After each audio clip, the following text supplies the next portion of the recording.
మన ప్రభువును రక్షకుడైన యేసుక్రీస్తు వారి నామంలో మీ అందరికీ వందనములు. ఈ వీడియోల ద్వారా మరణం తరువాత మానవుని స్థితిగతులను గూర్చి కైలాస మహర్షితో సంభాషించుట ద్వారా సాధు సుందర్ సింగ్ గారు తెలియజేసిన సంచలనాత్మకమైన విశేషాలను ఒక్కొక్కటిగా మీ ముందుకు తేవాలని ఆశపడుతున్నాను.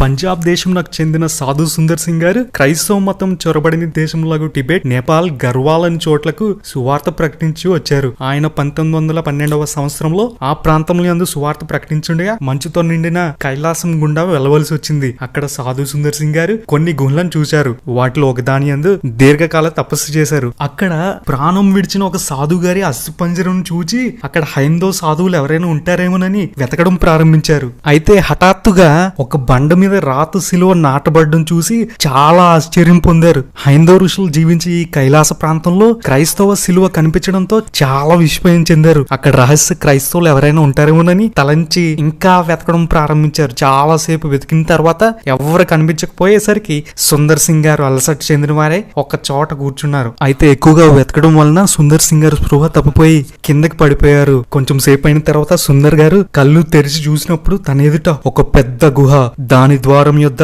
భయంకరమైన ఒక ఆకారం చూశారు. ముందు చాలా భయపడిన తర్వాత అసలు ఆ ఆకారం ఏంటని దగ్గరికి వెళ్లి తేరి చూచారు. ఆ తర్వాత ఆ రూపము వృద్ధుడైన ఒక మనుషుడని గ్రహించి ధైర్యంతో సమీపించారు. ఆ వృద్ధుడైన మనిషి తన కళ్ళు మూసుకుని ధ్యానం చేస్తున్నాడు. చూడడానికి ఎలుగుబంటిలా కనిపించే ఆయన శరీరం అంతా దట్టమైన వెంట్రుకలతో కప్పబడింది. గెడ్డం నేల వరకు పొడవుగా ఉంది. కన్నుబొమ్మలు కన్నులు ఎదుట తెరల్లాగా వేలాడుతున్నాయి. ఈయన ఒక మహా ఋషి అయి ఉంటాడని సుందర్ గారు గ్రహించారు. కొన్ని నిమిషాల తర్వాత ఆ వృద్ధుడు కన్నులు తెరిచి సుందర్ని చూచారు. ఆ నేత్రములు నా హృదయంలో చొరిచి నా తలంపులన్నీ పరీక్షించే అంత ప్రకాశమయమై ఉన్నాయని సుందర్ గారు చెప్పారు. తర్వాత ఆ మహర్షి సుందర్తో మనము మోకరించి ప్రార్థించదము అని చెప్పారు. ఆ వృద్ధుడు ఆ మాటలు పలికేసరికి ఆయన క్రైస్తవ ఋషి అని తెలిసి చాలా సంతోషించారు సుందర్ గారు. ఆ వృద్ధుడు ఎంతో భక్తిపూర్వకంగా ప్రార్థించి యేసు నామమున అడుగుతున్నాం తండ్రి అని చెప్పి ముగించారు. తరువాత తన పెద్ద తోలు చుట్టతో కూడిన కొత్త నిబంధన తెరిచి మత్తయి సువార్త 5వ అధ్యాయంలోని కొన్ని వచనాలు చదివి వినిపించారు. ఆ తర్వాత సుందర్ గారు సంభాషణ ప్రారంభించారు. అసలు మీరెవరు, ఇక్కడికి ఎందుకు వచ్చారు అని వివరాలను సుందర్ అడిగి తెలుసుకున్నారు. అప్పుడు ఋషి గారు తన జీవిత చరిత్రను చెప్పడం ప్రారంభించారు.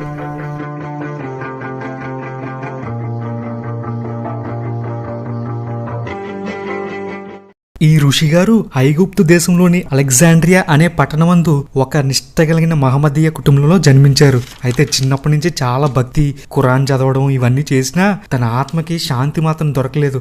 30 సంవత్సరాలు వచ్చిన తర్వాత ధ్యానాల్లోనూ వ్రతంలోని కాలం వెళ్ళబుచ్చాలని, ఆత్మశాంతి పొందాలని ఒక సన్యాసుల మఠంలో చేరారు. ఎంత ప్రయాసం పడినను ఆత్మకు నెమ్మది కలగలేదు. ఇలా ఆత్మవేదనలో మునిగిన్నప్పుడు ఒక దినం ఒక క్రైస్తవ భక్తుడు భారతదేశం నుంచి వచ్చారు. అతడు యేసు క్రీస్తు పాపుల రక్షకుడు అని ప్రసంగిస్తున్నాడు. అయితే ఋషి గారు ఆయన యొద్దకు వెళ్లి ఇంకా ఎక్కువ తెలుసుకోవాలని అనుకుంటున్నప్పుడు ఆ బోధకుడే ఋషి గారి దగ్గరికి వచ్చి, ప్రయాసపడి భారం మోసుకొంచిన సమస్త జనులారా నా యొద్దకు రండి, నేను మీకు విశ్రాంతి కలుగజేతును. దేవుడు లోకమును ఎంతో ప్రేమించినని యేసు క్రీస్తు వారి గురించిన సువార్త తెలియజేశారు. ఆ మాటలు విన్న ఋషి గారు హృదయం తేలికైపోయింది. హృదయంలో ఆత్మశాంతిని, నెమ్మదిని ఋషి గారు పొందుతూ వచ్చారు. ఆ తర్వాత ఆ బోధకుని దగ్గర కూర్చుండి అనేక విషయాలు అతని దగ్గర తెలుసుకున్నారు. తర్వాత ఆ గురువు గారి చేత బాప్తిసం పొంది క్రైస్తవుడిగా ఋషి గారు మారుతూ వచ్చారు. ఈ విధంగా కైలాస్ మహర్షిని రక్షణలోకి నడిపించిన ఆ బోధకుని పేరు జెర్నాస్.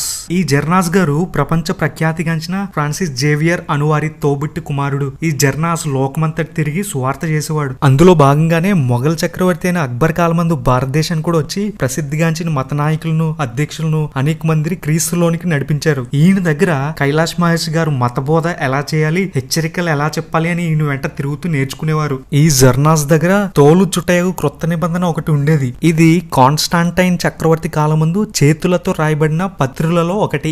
జెర్నాస్ గారు చనిపోవడానికి ముందు ఈ క్రొత్త నిబంధనని కైలాష్ మహర్షికి ఇచ్చి ప్రపంచమంతటా సువార్తను ప్రకటించవలసిందిగా ఆజ్ఞ ఇచ్చారు. దాని శిరసావహించి కైలాష్ మహర్షి గారు రక్షణ సువార్తను ప్రకటించుచు 75 సంవత్సరాల కాలం అనగా ఆయనకు 105 సంవత్సరాల వయసు వచ్చేంత వరకు ప్రపంచమంతా తిరిగి ఈ విధంగా సువార్తను ప్రకటించు వచ్చారు.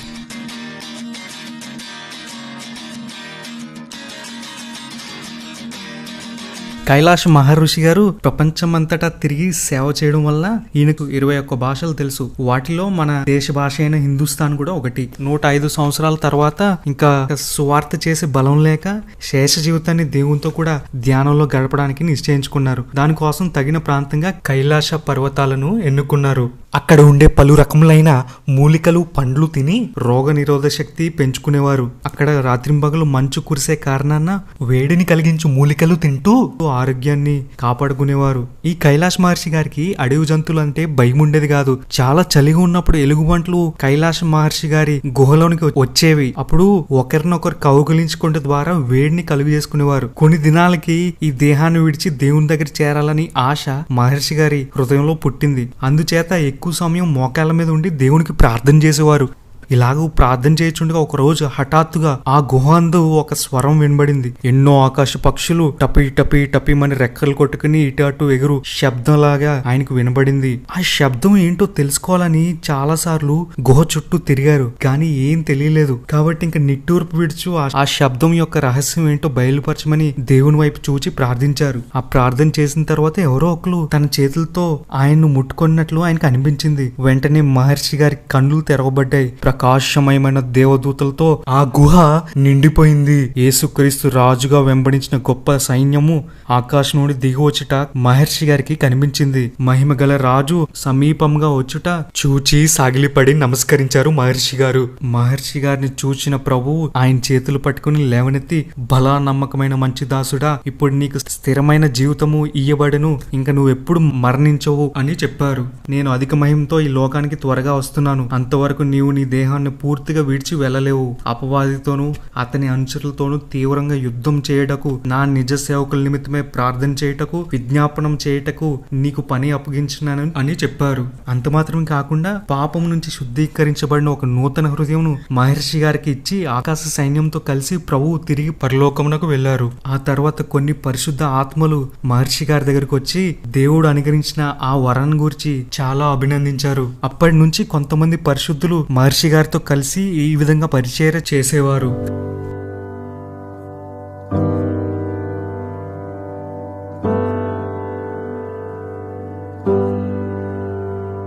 కాబట్టి అప్పటి నుండి ప్రార్థన, ధ్యానము, స్తుతి, విజ్ఞాపన ఇది మాత్రమే మహర్షి గారి పనిగా ఉండేది. ఈ విధంగా ప్రార్థనలోను స్తుతిలోను దినాలు గడిపి మిగిలిన సమయాలను ప్రపంచం యొక్క నలుమూలలకు ఆత్మలో పర్యటించే వరం ఈయన పొందారు. ఈ ఋషి గారి యొక్క దేహం ఆ గుహ యందు పడి ఉన్నప్పుడు ఆత్మలో సంచారం చేసే అనుమతి ఈయన పొందారు. కాబట్టి ఆయన ఆయా క్రైస్తవ సంఘాలను దర్శించి వాటి లోపాలను తెలుసుకుని ప్రార్థన చేస్తారు. ఈ విషయాలని సుందర్ సింగ్ గారికి చెప్తూ ఆయన ఈ విధంగా చెప్పారు. ఇది నీకు ఒకవేళ వింతగా అనిపించవచ్చు.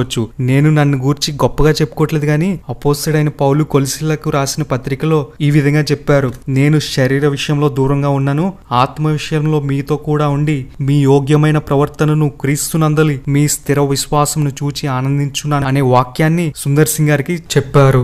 అయితే ఇక్కడ ఒక విషయం చెప్పాలి. ఆ తర్వాతి కాలంలో సుందర్ సింగ్ గారు టిబెట్ ప్రాంతాల్లో పనిచేస్తున్నప్పుడు ఒక గ్రామంలో నుంచి ఆయన వెలివేసి విషసర్పాలున్న ఒక గోతిలో సుందర్ సింగ్ గారిని పడవేసి పై కప్పు మూసేసి తాళం వేసి వెళ్లిపోయారు. అయితే ఆ బాధను తట్టుకోలేకపోయిన సుందర్ సింగ్ గారు దేవునికి మొర్ర పెట్టినప్పుడు ఎవరో ఒక దూత వచ్చి పై కప్పును తెరచి తాళాన్ని తీసేసి సుందర్ సింగ్ గారిని బయటికి లాగి మాయమైపోయారు. అయితే ఆ దూత ఎవరో కాదు, కైలాష్ మహర్షి గారేనని చాలా మంది అభిప్రాయపడుతున్నారు.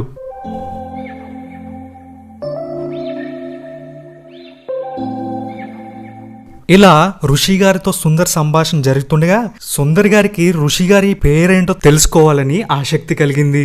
దానికి ఋషి గారు ఈ విధంగా జవాబిచ్చారు. నేను మానవుడినై ఉన్నప్పుడు ఇతర మనుషుల్లాగా ఉన్నప్పుడు నాకు ఒక పేరు ఉండేది, కానీ ఇప్పుడు నేను పూర్తిగా వేరే మనుషుల వలె ఉండని కారణాన నా పేరు క్రిస్టియన్ అని చెప్తే సరిపోతుంది అని జవాబిచ్చారు. నేను క్రీస్తుతో సిలువ వేయబడి ఉన్నాను, ఇకను జీవించువాడు నేను కాదు, క్రీస్తే నా యందు జీవించుచున్నాడు అని గల్తీలకు రాసిన పత్రిక 2వ అధ్యాయంలో 20వ వచనంను చూపించారు. ఈ విధంగా దేవుని ప్రణాళికను బట్టి సుందర్ సింగ్ గారు కైలాస మహర్షిని కలుసుకొనుట జరిగింది. ఇది సుందర్ సింగ్ గారికి మాత్రమే సాధ్యపడింది. మెట్టుకు ఏది ఏమైనా ఈ దినాన్న మన క్రైస్తవ సంఘం ఇంతగా అభివృద్ధి చెందుతుందంటే కైలాస మహర్షి గారి లాంటి పరిశుద్ధుల ప్రార్థన విజ్ఞాపన కారణమంటే తప్పు కాదేమో. ఈ వీడియో చూస్తున్న నీవు ఒకవేళ యేసుక్రీస్తుని స్వంత రక్షకునిగా అంగీకరించకపోతే యేసు ప్రభువే నిజమైన దేవుడని తెలుసుకోవాలని మనవి చేస్తున్నాము. ఒకవేళ నువ్వు విశ్వాసమైతే కైలాస మహర్షిలాగా మనం కూడా ఇతరుల నిమిత్తమై ప్రార్థన విజ్ఞాపనతో దేవుని సన్నిధిలో ఎక్కువ సమయం గడుపుదాం. ఈ కైలాస ఋషి గారు ఇంకా చాలా విషయాలను, మరణం తర్వాత ఏం జరుగుతుంది, ఆత్మల పరిస్థితి ఏంటి, పరలోకంలో ఎలా ఉంటుంది, యేసుక్రీస్తు ప్రభు గురించి ఇంకా ఆసక్తికరమైన విషయాలను చెప్పడం జరిగింది. వాటినన్నిటినీ దేవుని చిత్తమైతే రాబో కాలంలో ఇలా వీడియోల రూపంలో మీ ముందుకు తేవడానికి ప్రయత్నం చేస్తాను. వాటినన్నిటినీ ఈ ఛానల్ యొక్క ప్లేలిస్ట్ లో పొందుపరచడం జరుగుతుంది. మీరు అక్కడికి వెళ్లి వాటిని వీక్షించవచ్చు. చివరి మాట, ప్రయాసంతో చేస్తున్న ఈ వీడియోలు మీ వరకు చేరుటకు వీలగినట్లు ఈ ఛానల్ని సబ్స్క్రైబ్ చేసుకోండి. యేసుక్రీస్తు వారి నామంలో మీకు వందనములు. దేవుని కృప మనందరికీ తోడై ఉండునుగాక. ఆమేన్.